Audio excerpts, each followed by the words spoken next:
पिछला लेक्चर मैंने अभी अपलोड नहीं किया।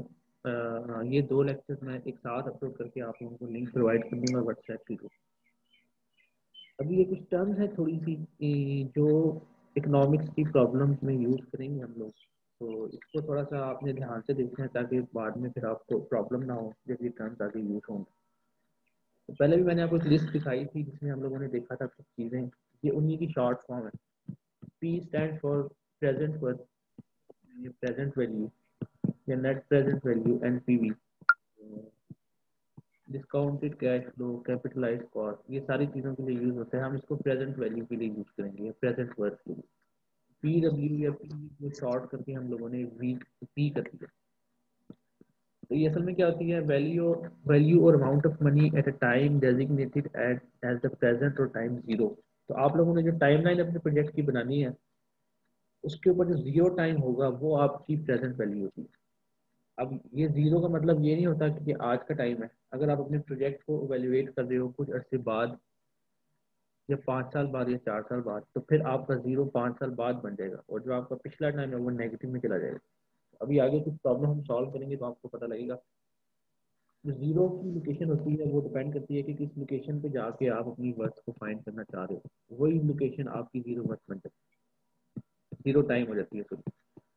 उसके बाद फ्यूचर वैल्यू होती है, एफ से हम लोग इसको रिप्रेजेंट करते हैं। ये वो अमाउंट है जो हम लोगों ने फ्यूचर की जो वर्थ है जो हम प्रिडिक्शन देते हैं, ये वो वर्थ जो हम लोग फ्यूचर में इंटरेस्ट रेट लगा के या प्रॉफिट निकाल के जो भी करके जो हम वर्थ निकालते हैं वो फ्यूचर वर्थ होती है, उसको एफ से रिप्रेजेंट करते हैं। A series of consecutive equal end of period amount of money. तो एक पीरियड जो आपने डिफाइन किया है, एनुअल है, क्वार्टरली है, मंथली है, वीकली है, एक पीरियड के बाद जो अमाउंट ऑफ मनी बनती है, जितना आपने पे करना है, जितना आपको पे बैक मिला है, वो आप ए से रिप्रेजेंट करते हो। इसको हम एनुअल वर्थ भी बोलते हैं, ए डब्ल्यू, इसको शॉर्ट करके हम लोगों ने ए किया। उसके बाद जितने साल का प्रोजेक्ट है उतने आपके जितने पीरियड्स हैं वो आपके नंबर ऑफ पीरियड्स एन से हम रिप्रेजेंट करते हैं। पीरियड्स आपके ईयर्स भी हो सकते हैं, मंथ भी हो बाजार में सकते मछली आई है। हैं। आय आपका, दूध वो खरीदने वाली। आय आपका इंटरेस्ट रेट होता है, ये हम लोग देख चुके हैं कि आय क्या होता है। टी जो है वो टाइम होता है। तो ये कुछ चीज़ आपको ऑलरेडी पता है। टी एन हम नंबर्स के लिए यूज़ करते हैं, ये सबको पता है। टी टाइम के लिए यूज़ करते हैं, आय आपका इंटरेस्ट रेट होता है। अभी एक छोटी मोटी एग्जांपल्स करेंगे तो आपको समझ आएगी कि हम लोग ये जो टर्म्स हैं ये असाइन करके देखेंगे कि किसी भी एक प्रोजेक्ट के टर्म्स कैसे असाइन होती है। ये एक छोटी सी एग्जांपल है। Jully borrowed $5,000 to purchase furniture for her new house. She can repay the loan in either of the two ways described below. तो हम लोगों ने क्या करना है कि इंजीनियरिंग इकोनॉमी के सिंबल्स को यूज करके हम लोगों ने बस बताना है कि कौन सी जो टर्म है उसकी उसका क्या सिंबल। तो जूली ने पैसे बोरो किए हैं 5,000 to purchase furniture for her new house. तो उसने 5,000 बोरो किए हैं आज की डेट में। तो उसका मतलब क्या हुआ कि जो उसकी प्रेजेंट वर्थ है पी जो है वो आपके पास कितनी होगी, पी आपके पास $5,000 हो जाएगी। ठीक है। जो उसकी फर्स्ट ऑप्शन है 5 equal annual instalment with interest based on 5% per year. Interest हमारे पास आय होता है तो आय इक्वल टू हमारे पास है 5%। ठीक है। जो टाइम है आपके पास कितने सालों में उसने पे करना है, तो वो हो जाएगा टी इक्वल टू 5 ईयर। और उसके बाद उसने एनुअल इंस्टॉलमेंट देनी है तो ए उसकी हर एक पीरियड के बाद जो उसने इंस्टॉलमेंट देनी है वो ए होगी। और ये हम कैलकुलेट नहीं करते, ये कुछ भी हो सकती है। अभी हम लोग कैलकुलेट नहीं कर रहे हैं, हम लोग सिर्फ असाइन कर रहे हैं। ठीक है। इसीलिए पहले मैं बी बना देता हूँ। बी में क्या है कि one payment 3 years from now with interest based on 7% per year. इसमें भी प्रेजेंट वर्थ जो है आपकी वो $5,000 है। इंटरेस्ट इस केस में आपके पास 7% हो जाता है पर ईयर। टाइम पीरियड आपके पास है 3 years का।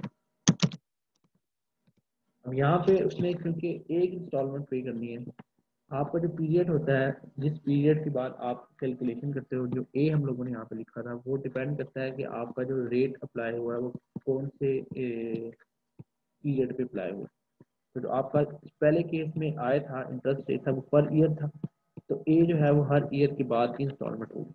लेकिन यहाँ पे चूंकि हर साल के बाद इंस्टॉलमेंट वो पे नहीं करना जीली ने 3 साल के बाद एक साथ इंस्टॉलमेंट पे करनी है, तो यहाँ पे हम ए नहीं डिफाइन कर सकते क्योंकि हर पीरियड के बाद कोई इंस्टॉलमेंट पे हो ही नहीं रही।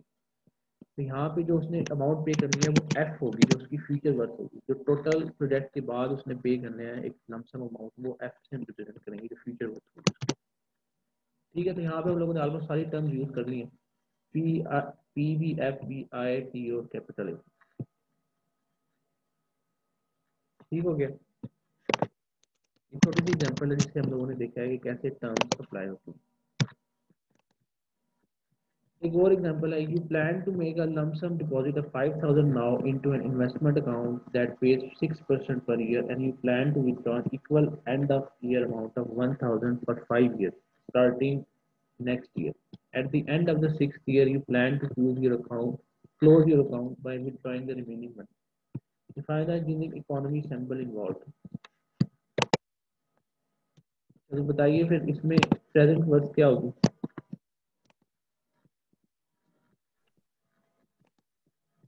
प्रेजेंट वर्थ आपकी, वी प्लान टू डिपॉजिट और लमसम डिपॉजिट ऑफ 5000 नाउ, तो अभी जो आपका टाइम जीरो है वहाँ पे आपने कितने पैसे डिपॉजिट करवाए हैं, $5000। तो आपकी प्रेजेंट वर्थ जो है 5000।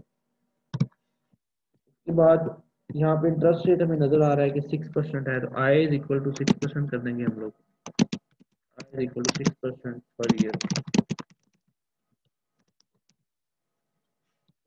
ठीक है, उसके बाद हमारा क्या है जी, end of year amount of 1000 for 5 year, 5 साल तक $1000 विड्रॉ करवाने हैं। तो A1 आपके पास 1000 है, A2 A3 A4 and A5, 5 साल तक आपने $1000 डिपॉजिट विड्रॉ करवाए हैं। At the end of 6th year you plan to close your account by withdrawing the remaining amount, उसके बाद आपका A6 होगा वो रिमेनिंग अमाउंट होगा। A1 आपको पता है 1000 है डॉलर, A2 और A5, A1 टू A5 आपके पास $1000 है, लेकिन A6 जो है उसकी हमें वैल्यू नहीं पता कि वो कितनी, वो हम लोग कैलकुलेशन अगर करें फिर पता लगेगी। और ऑब्वियसली टाइम पीरियड जो है आपके प्रोजेक्ट का वो है, या आपकी जो टोटल ड्यूरेशन है वो 6 year.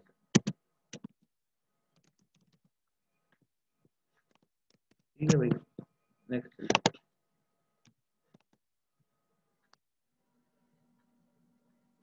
Last year, Jane's grandmother offered to put enough money into a saving account to generate 5,000 in interest this year to help pay Jane's expenses at college.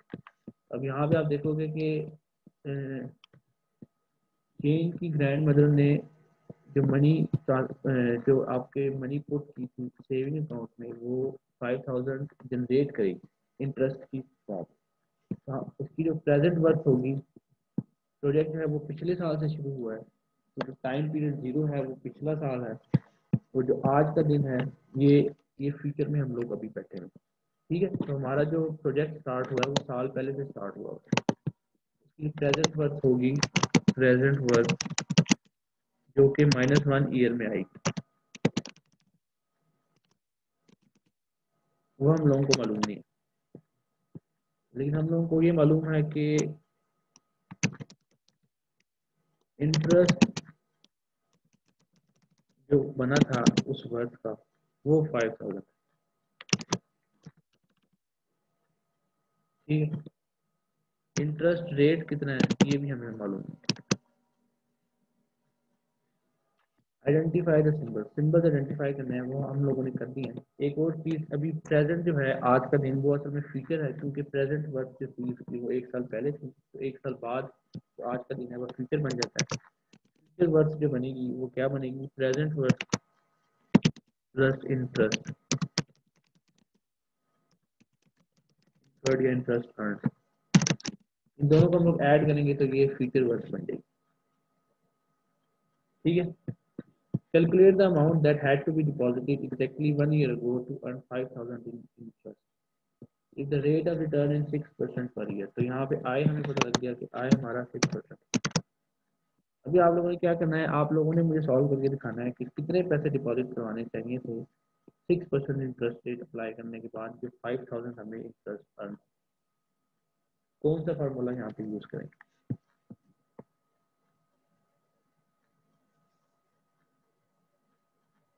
हाँ भाई, पिछले लेक्चर को रिकॉल करें।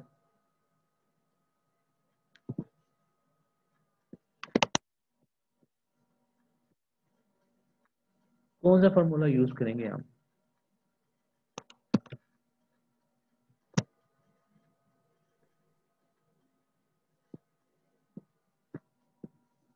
आवाज ही नहीं आई भाई आपकी, जो भी हो आप।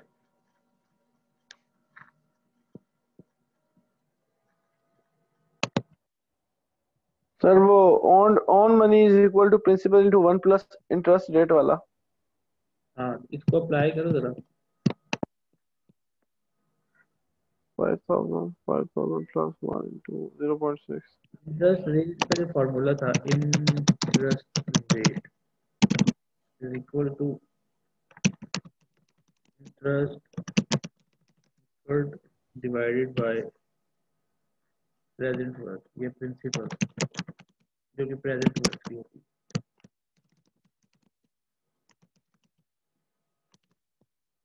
ये अगर आपको याद हो।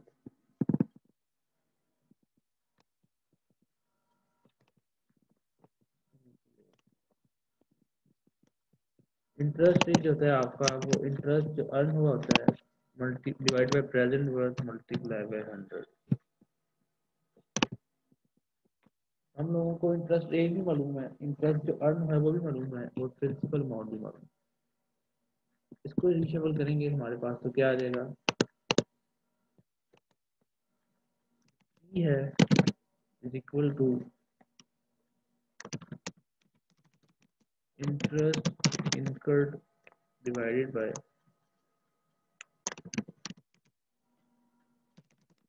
Interest rate multiply by 100।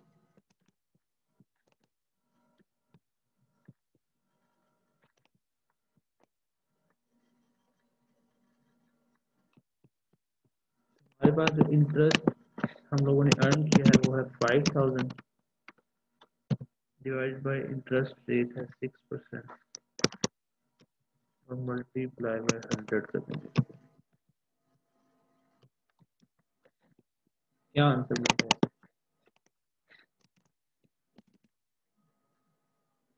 5000 multiply by 100 divide by 6,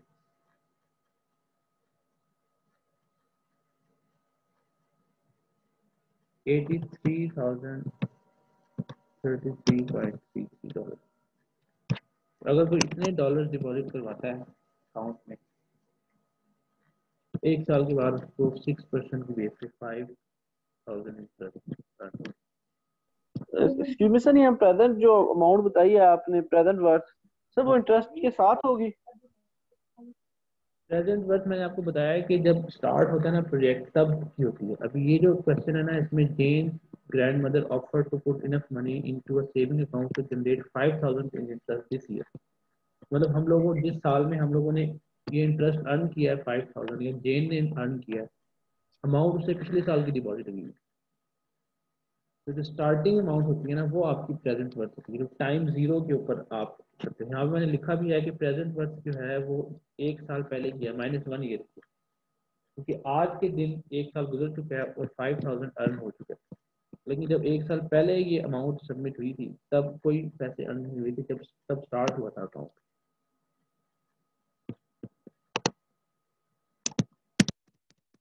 ठीक है, चलिए ये तो सिंपल सिंपल क्वेश्चन थे, आगे चलते हैं। कैश फ्लो पे आ जाते हैं। हम लोगों ने इंटरेस्ट रेट को थोड़ा बहुत स्टडी कर लिया है, इसकी डिटेल्स हम लोग थोड़ी नेक्स्ट वीक में या इसी वीक की जो नेक्स्ट लेक्चर है उसमें देखेंगे। कंपाउंड और सिंपल इंटरेस्ट रेट्स क्या होते हैं वो भी थोड़ा सा हमने डिस्कस किया था, लेकिन उसकी डिटेल्स देखेंगे। अभी हम लोग देखते हैं कैश फ्लो क्या होता है। कैश फ्लो आप लोगों को मालूम है कि दो टाइप के होते हैं। सिंपल सी साइंस है इसमें। जो कैश आपकी किसी बंदे की पॉकेट में कैश आ रहा होता है वो कैश इनफ्लो होता है, किसी बंदे की पॉकेट से कैश बाहर जा रहा होता है तो वो कैश आउटफ्लो होता है। Cash inflows are the receipts, revenues, incomes and savings generated by project and business activity. A plus sign indicates a cash flow. तो सिंपल कन्वेंशन क्या है कि जो आपकी जो रिसीट्स होती हैं, रेवेन्यूज होते हैं, इनकम्स होती हैं, सेविंग्स होती हैं, रिसीट्स होती है वो आप जो चीज़ रिसीव कर रहे हो वो रेवेन्यू जनरेट कर रहे हो, इनकम जनरेट कर रहे हो या सेव कर रहे हो किसी प्रोजेक्ट में, वो आपका कैश इनफ्लो होता है। इसको हम प्लस साइन से शो करते हैं ताकि ये पॉजिटिव जो चीज़ रहे वो आपकी जो आपकी जेब में पैसे हैं वो पॉजिटिव की फॉर्म में रहे। और कैश आउटफ्लो ऑब्वियसली क्या होगा, नेगेटिव साइन से इसको हम रिप्रेजेंट करेंगे। और ये कॉस्ट होती है, डिसबर्समेंट्स होती हैं, जो इम्बर्समेंट का अपोजिट होता है, एक्सपेंसेस और टैक्सेस, जो भी चीज़ें आपकी जेब से पॉकेट से बाहर जा रही हैं वो आपकी कैश आउटफ्लो। नेगेटिव साइन से इसको रिप्रेजेंट करते हैं। When project involves only cost the minus sign में be omitted for some technique. अगर आपने प्रोजेक्ट की सिर्फ कॉस्ट निकालनी है, सिर्फ कॉस्ट है उसमें, तो उसका मतलब है कि सब कुछ ही माइनस है। तो बजाय इसके कि हम लोग अपनी ज़िंदगी को मुश्किल बनाए और माइनस लगाते रहे हर जगह पे, हम लोग फिर माइनस यूज़ नहीं करते। लेकिन जब आपके पास आपने कॉस्ट के साथ साथ प्रॉफिट भी इन्वॉल्व करने हैं और अपनी कैलकुलेशन में, तो हम लोग क्या करेंगे, फिर माइनस साइन और प्लस साइन यूज़ करेंगे। ठीक है, तो सिर्फ कॉस्ट की कैलकुलेशन में हम लोग साइन ओमिट कर देते हैं, माइनस एज अ पॉजिटिव ही चलाते हैं उसको। इसको आप लोग अपने जो आप हॉस्टल के आ रहते हो आप लोग, तो हर महीने आपके जो घर से पैसे आते हैं वो आपके कैश इनफ्लोज हैं। और जो जो पैसे आप यहाँ पे खर्च करते हो वो आपके कैश आउटफ्लो है। तो आप eight the end of the month आप देख लेते हो कि कितना कैश इनफ्लो है, कितना कैश आउटफ्लो गया, तो आपको पता लग जाता है कि आप पॉजिटिव वाली साइड पे हो कि नेगेटिव वाली साइड पे। आपने उधार लिया हुआ लोगों से या कि आप लोगों को उधार देने वाली सिचुएशन। ठीक है, तो जो कॉमन कैश इनफ्लोज है वो क्या है, इनकम, सेविंग, रिसीट, दो दफा सेविंग्स आ गए, रेवेन्यू। ये कॉमन कैश इनफ्लोज है, ये कॉमन कैश आउटफ्लो है। इसमें मोस्टली कॉस्ट ही होती है, ऑपरेटिंग कॉस्ट, फर्स्ट कॉस्ट जो स्टार्ट में लगाई है, expenses, initial cost and so on. ठीक है, तो कैश फ्लो एस्टिमेट जो होते हैं वो सबसे डिफिकल्ट होते हैं किसी भी प्रोजेक्ट की। आप इंजीनियरिंग इकोनॉमी की जब भी एनालिसिस करोगे, सबसे पहली बात तो ये कि फ्यूचर प्रिडिक्शन करनी पड़ती है इसमें। और फ्यूचर प्रिडिक्शन जो है हमेशा अनसर्टन होती है। आप बहुत सारी चीज़ें हैं उनको हम लोग इग्नोर कर देते हैं, या इग्नोर करना पड़ता है अपनी कैलकुलेशन को इजी बनाने के लिए, या हम लोगों को उनका मालूम ही नहीं होता, ऐसे फैक्टर्स जो हमें पता ही नहीं होता कि वो फैक्टर्स इन्वॉल्व हैं।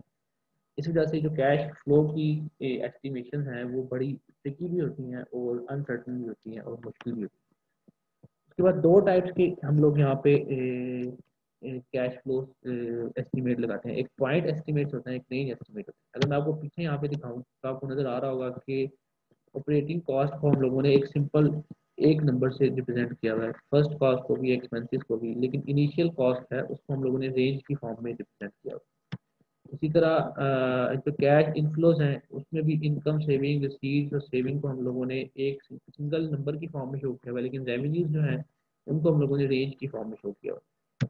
तो जो सिंगल नंबर्स होते हैं उनको हम पॉइंट एस्टिमेट्स बोलते हैं।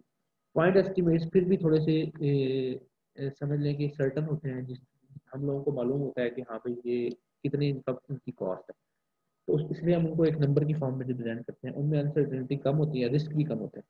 लेकिन जो रेंज एस्टिमेट्स होते हैं उसका मतलब, रेंज का मतलब यही होता है कि रेंज जितनी आप रेंज बढ़ाते रहोगे उतना आपका जो एस्टिमेट है वो अनसर्टन होता रहेगा, लेकिन कैलकुलेशन आसान होती रहेगी। रेंज एस्टिमेट जो है वो सबसे ज़्यादा मुश्किल होते हैं एस्टिमेट करना, क्योंकि उसमें असल वैल्यू हम लोग प्रिडिक्ट कर ही नहीं सकते, इसलिए हम लोग रेंज की फॉर्म में प्रिडिक्शन लेते हैं। इसीलिए जो रिस्क और सेंसिटिविटी एनालिसिस होते हैं वो रेंज एस्टिमेट के साथ लिंक होते हैं, क्योंकि उनमें रिस्क भी ज़्यादा होते हैं, वो सेंसिटिव भी ज़्यादा होते हैं। जो पॉइंट एस्टिमेट होते हैं वो सिंपल होते हैं। अगर मैं यहाँ पे आपको कहूँ कि ऑपरेटिंग कॉस्ट जो है, अगर एक कंपनी ऑपरेट कर रही है और उनको पता है कि उनके पास 100 एम्प्लॉइज़ हैं और ओवर द ईयर उनके पास डेटा है कि कितना रॉ मटेरियल वो यूज़ करते हैं, तो उनको मालूम है कि उनकी ऑपरेटिंग कॉस्ट का एक स्पेसिफिक नंबर क्या है। जो 100 एम्प्लॉइज है उनकी सैलरीज कितनी होगी और हर साल वो जितना रॉ मटेरियल परचेज कर रहे हैं उसकी कॉस्ट कितनी होगी, उन लोगों को एग्जैक्ट नंबर मालूम है, तो वो ऑपरेटिंग कॉस्ट बड़ी आराम से निकाल सकते हैं। लेकिन जो इनिशियल कॉस्ट है, जो किसी भी फैक्ट्री को स्टार्ट करने के लिए यूज होगी कॉस्ट, वो हम लोग किसी भी सर्टेनिटी के साथ नहीं बता सकते, क्योंकि उसमें प्रॉब्लम ये है कि आपके जो एस्टिमेट्स हैं पूरी फैक्ट्री के लिए आपने एक जो एनालिसिस किया है वो मोर देन इनफ नहीं होता, उसमें बहुत सारे फैक्टर्स होते हैं जो हम लोगों को मालूम नहीं होते। फिर दूसरी बात ये है कि जब आपकी प्रोडक्ट बनना शुरू होती है तो कितने अर्से बाद में रेवेन्यू जनरेट करना शुरू करेगी ये किसी को मालूम नहीं होता। इनिशियल कॉस्ट अगर रेवेन्यू देर से जनरेट कर रही है तो इनिशियल कॉस्ट आपकी बढ़ती रहती है। आप लोगों ने देखा होगा कि जो गवर्नमेंट के जितने भी प्रोजेक्ट्स होते हैं हमेशा वो जो उनकी स्पेसिफाइड अमाउंट होती है उसे एक्सीड कर देते हैं, कभी भी वो डिफाइंड अमाउंट के अंदर पूरे नहीं होते। उसकी रीज़न यही होती है कि एक तो उसका जो एस्टिमेट होते हैं वो बहुत ही गलत किए होते हैं। दूसरा करप्शन का तो फैक्टर है ही, लेकिन एस्टिमेट का भी बहुत बड़ा फैक्टर है कि वो एस्टिमेट जो होते हैं वो बहुत ही रोग एस्टिमेट होते हैं, गंदे किस्म के एस्टिमेट होते हैं कि हम लोग एस्टिमेट क्या कर रहे होते हैं और ओरिजिनल कॉस्ट उसकी कितनी ज़्यादा आ रही है। नेट कैश फ्लो का सिंपल सा फार्मूला है, cash inflow minus cash outflow. आपके पास नेट कैश फ्लो आ जाएगा, ठीक है। इसको हम आर और डी से भी रिप्रेजेंट करते हैं, इनफ्लो को आर से और आउटफ्लो को डी से। R stand for receipt and D stand for disbursement, ठीक है। जो जो चीज़ आपके पॉकेट में आ रही है वो आपकी रिसीट्स हैं जो आप रिसीव कर रहे हो, और जो आपके पॉकेट से जा रही है वो डिसबर्समेंट है जो आप डिस्ट्रीब्यूट कर रहे हो। अगर आपका net cash flow, cash inflow ज़्यादा है, कैश आउटफ्लो कम है, तो ऑब्वियसली आपका नेट कैश फ्लो पॉजिटिव होगा, मतलब आपके पास at the end of the period आपके पास पैसे हैं। और अगर आपका नेगेटिव होगा तो इसका मतलब ये है कि आप लोन में या आपने पैसे किसी को पे कर दिए, ठीक है। And of period convention use होती है जब भी हम लोग कैश फ्लो को रिप्रेजेंट करते हैं, तो हम लोग and of period convention use करते हैं। एंड ऑफ पीरियड कन्वेंशन मतलब क्या होता है, all cash inflows and all cash outflows are assumed to take place at the end of the interest period in which they actually occur। तो हम लोग क्या करते हैं कि जब ओवरऑल प्रोजेक्ट की हम लोग डायग्राम बनाते हैं, तो हम लोग क्या करते हैं, हम एज्यूम करते हैं कि सारे जो कैश इनफ्लोज हैं और सारे कैश आउटफ्लोज हैं वो पीरियड के एंड पे अकर हुए हैं, पीरियड के दरमियान में हम उसको रिप्रेजेंट नहीं करते। अभी हम बनाएंगे तो आपको समझ आ जाएगी कि डायग्राम बनाते हुए कैसे कैश इनफ्लो आउटफ्लो को रिप्रेजेंट करते हैं।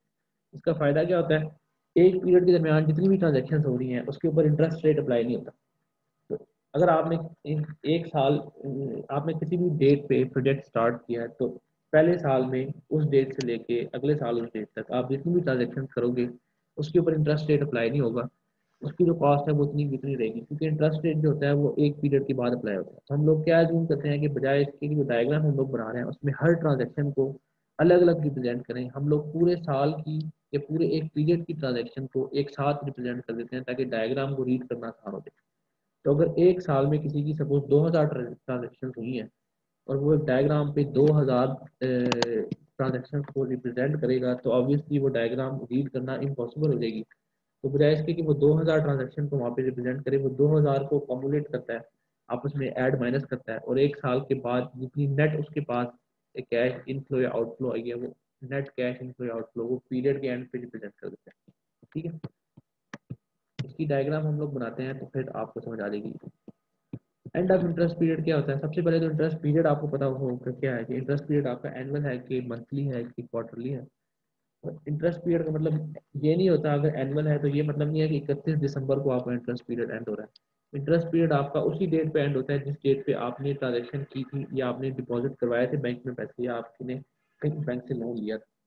तो अगर आपने 15 जुलाई को लोन लिया है बैंक से, या 15 जुलाई को आपने बैंक में पैसे डिपॉजिट किए हैं, तो आपका इंटरेस्ट पीरियड अगले साल की 15 जुलाई को ही खत्म होगा, ठीक है। तो ये आप लोग ना समझिएगा कि end of interest period and end of interest year का मतलब ये है कि 31 दिसंबर वाली डेट को आपकी सारी ट्रांजेक्शन क्लोज होगी।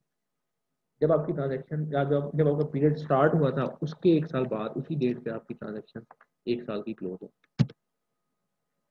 तो यहाँ पे अगर आप देखो कैश फ्लो डायग्राम यहाँ पे बनी हुई है। ये एक सिंपल सा टाइम स्केल है जिसमें हम लोगों ने एक्स एक्सिस पे ईयर्स को रिप्रेजेंट किया हुआ है और वाई एक्सिस पे हम लोगों ने कैश फ्लो को। तो हर साल के बाद वन पे अगर आप देखोगे तो एक ऊपर की तरफ को एरो यहाँ पे बना हुआ है, और टू पे डाउनवर्ड एरो बना हुआ है, थ्री पे डाउनवर्ड एरो बना हुआ है, फोर पे कोई एरो नहीं बना हुआ, और फिफ्थ पे एक ब्लू एरो बना हुआ है। तो जो ये एरो है अपवर्ड एरो, इसका मतलब ये है कि पहले साल में इस प्रोजेक्ट के टोटल जो कैश की ट्रांजेक्शन हुई है इनफ्लो और आउटफ्लो वो कमुलेट करके वो ऐड करके या सब्ट्रैक्ट करके पहले साल के एंड पे एक पॉजिटिव आपके पास कैश फ्लो आया। जो आपका नेट कैश फ्लो था वो पॉजिटिव था। तो एक साल की सारी ट्रांजेक्शन को हम लोगों ने एक एरो की फॉर्म में शो किया। तो अगर इस डायग्राम पे मैं इस वाली बार पे जो एक साल का बना हुआ है इस पे मैं अपनी 2000 ट्रांजेक्शन शो करने की कोशिश करूंगा तो वो एक तो हो भी नहीं सकती। अगर किसी तरह मैंने शो कर भी दी 2000 लाइन यहाँ पे लगा भी दी तो प्रॉब्लम क्या होगी कि देखने वाले को समझ ही नहीं आएगी कि हो क्या रहा है, 2000 लाइन को रीड ही नहीं कर पाएगा। लेकिन अभी ये डायग्राम है, इसको देख के मुझे आराम से पता लग रहा है कि पहले साल के एंड पे जो कंपनी थी या जो बंदा था जिसने इन्वेस्टमेंट की थी उसके पास पॉजिटिव कैश था, उसने उसने उसके पास पॉकेट में कैश मौजूद था। दूसरे साल में ओवरऑल उसके जेब से पैसे बाहर गए हैं, तीसरे साल की जेब से पैसे बाहर गए हैं, चौथे साल उसके कोई पैसे बाहर नहीं गए, वो जीरो जीरो पे रहा है। 5वें साल पे यहाँ पे जो ब्लू एरो होता है वो होती है जो हम लोगों ने प्रिडिक्शन करनी होती है फ्यूचर की, जो हम लोगों को मालूम नहीं होती। तो जो ब्लू एरो होता है, जो गोल्ड एरो होता है, वो हम लोग प्रिडिक्शन के लिए यूज़ करते हैं कि फ्यूचर की क्या वर्थ होगी। तो यहाँ पे हर चीज़ यहाँ पे रिप्रेजेंट करनी गई है। एक मॉडल यहाँ पे हमने डायग्राम बनाई है, जिसमें जो फ्यूचर में आप डायग्राम बनाओगे उसमें जो जो चीज़ें आपको रिक्वायर्ड होंगी वो सारी रिप्रेजेंट की हुई है। इंटरेस्ट रेट अगर आप देखो तो आई की फॉर्म में शो हुआ हुआ है, और एक्स एक्सिस पे आपका जो पीरियड है प्रोजेक्ट का वो शो हुआ हुआ है। ईयर्स हैं जो हमारा जो इंटरेस्ट पीरियड है वो ईयर है। तो जो एरोज हैं वो शो कर रहे हैं कि कैश फ्लो आपका पॉजिटिव था कि नेगेटिव था। और जो अननोन कैश फ्लोज हैं वो हम लोगों ने गोल्ड एरो या ब्लू एरो से शो किए। ठीक है, तो ये आपकी कैश फ्लो डायग्राम है सिंपल। टाइम आपका एक्स एक्सिस पे होता है, कैश फ्लो आपका वाई एक्सिस पे होता है। डायरेक्शन ऑफ एरोज बड़े इंपॉर्टेंट होते हैं। जो अपवर्ड डायरेक्टिंग एरो है वो आपका पॉजिटिव कैश फ्लो को शो करता है, और डाउनवर्ड डायरेक्टिंग एरो आपका नेगेटिव कैश फ्लो को शो करता है। यानी कि कैश इनफ्लो जो कि पॉजिटिव होता है वो अपवर्ड एरो से शो होगा, कैश आउटफ्लो जो कि नेगेटिव होता है वो डाउनवर्ड एरो से शो होगा। और एक सिंपल ग्राफिकल रिप्रेजेंटेशन है, देखने वाले को नजर आ जाता है कि जो प्रोजेक्ट है वो किस तरह रन हो रहा है।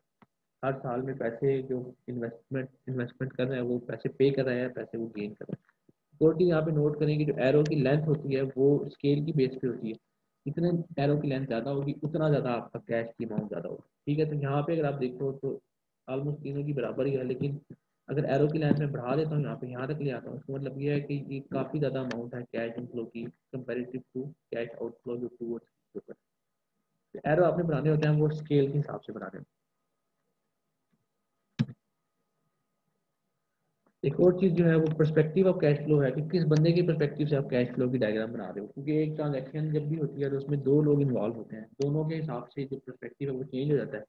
तो अगर एक बंदे ने बैंक में पैसे डिपॉजिट करवाए हैं तो उसका कैश आउटफ्लो हुआ है, उसकी जेब से पैसे निकल के बैंक के पास चले गए हैं, तो वो उसका जो कैश होगा फ्लो होगा वो नेगेटिव होगा।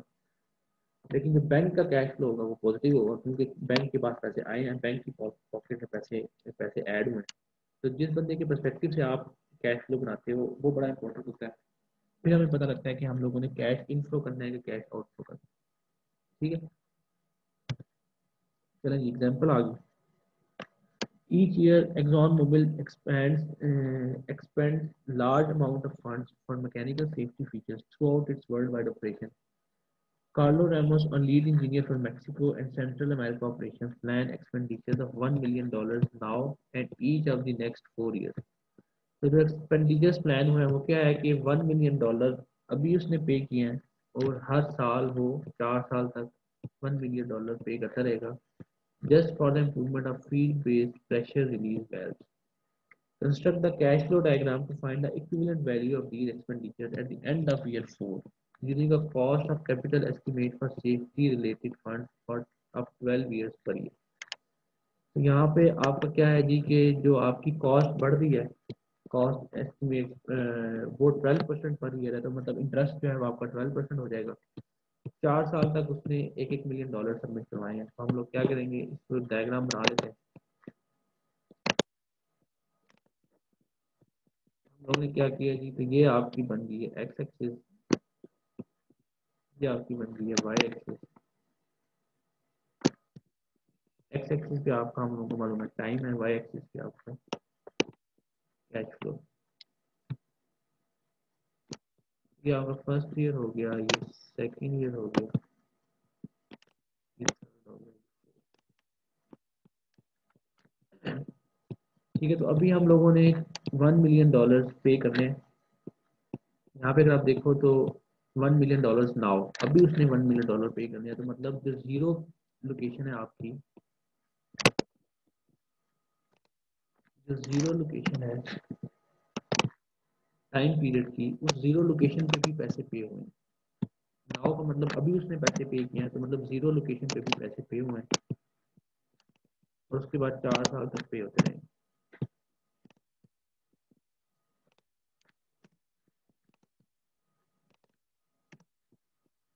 तो यहाँ पे भी हमें एरो शो करना है, तो हम लोग क्या करते हैं, एक्सिस को अपना थोड़ा पीछे धकेल देते हैं। हम लोग क्या करते हैं जी, हम कहते हैं कि हमारा जो पीरियड है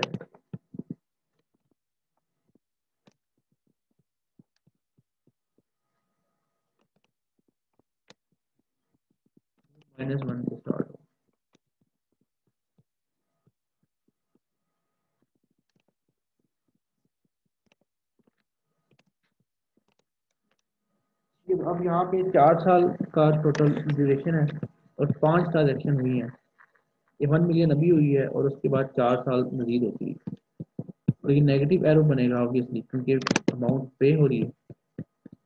तो यहाँ पे आपने क्या करना है, नेगेटिव एरोस बना देने हैं 1 मिलियन डॉलर के।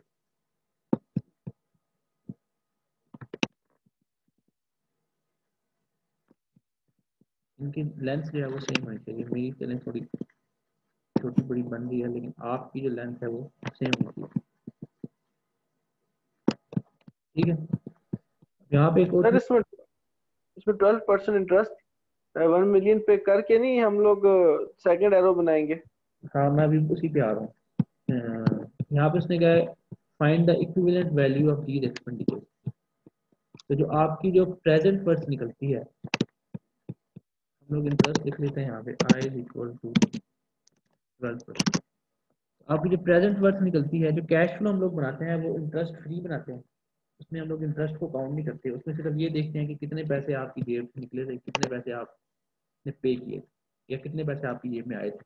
जब हम वर्थ निकालते हैं, फ्यूचर वर्थ जो बोल्ड एरो था जो आपने देखा था, वो हम लोग इंटरेस्ट की बेस पे निकालते हैं। हमने 4 साल के बाद फ्यूचर वर्थ निकालनी है, उसको हम लोग ब्लू एरो से शो कर रहे हैं। ये देखिए, अब वैसे देखने को तो आपके पास नजर आ रहा है कि 5 मिलियन डॉलर जो है वो टोटल कार्ला रैमोस ने पे किए, लेकिन ये 5 मिलियन डॉलर उसकी फ्यूचर वर्थ नहीं है, क्योंकि यहाँ पे 12% इंटरेस्ट भी पे हो रहा है। ठीक है, तो ये जो 5 मिलियन डॉलर हैं, इसको हम इंटरेस्ट अप्लाई करने के बाद जो इनकी वैल्यू बनेगी वो आपकी फ्यूचर वर्थ होगी, जो कि नेगेटिव ही होगी। ऑब्वियसली पैसे उसने पे ही किए हैं, लेकिन हम यहाँ पे इसको हमेशा पॉजिटिव की फॉर्म में शो करते हैं।